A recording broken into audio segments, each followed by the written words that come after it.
Korang tengok tadi adalah ini korang power bank daripada Gojodox. Jom kita unboxing. Tekan power bank daripada Gojodox ni.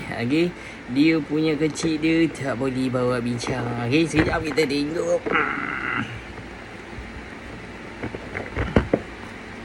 Serius lagi. Kecil weh. Kecil weh.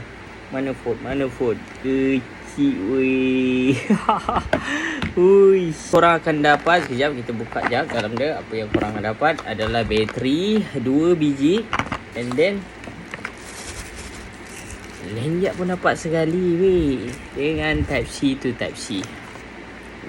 Bateri dia bagi 2 korang daripada Gojodox ni. Satu bateri ni dia punya kapasiti adalah 5000 mAh. Jadi memang besar. Kalau 2 dah 10. Cara dia mudah saja untuk masukkan dia.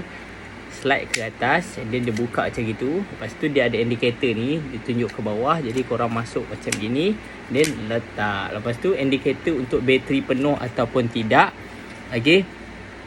Dekat sini.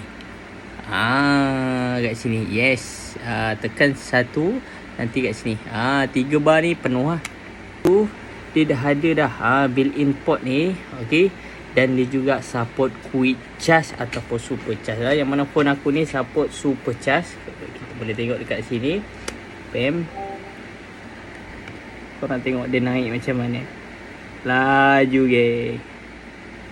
Siapa yang nak membeli boleh tengok link dekat bawah. Jangan lupa subscribe.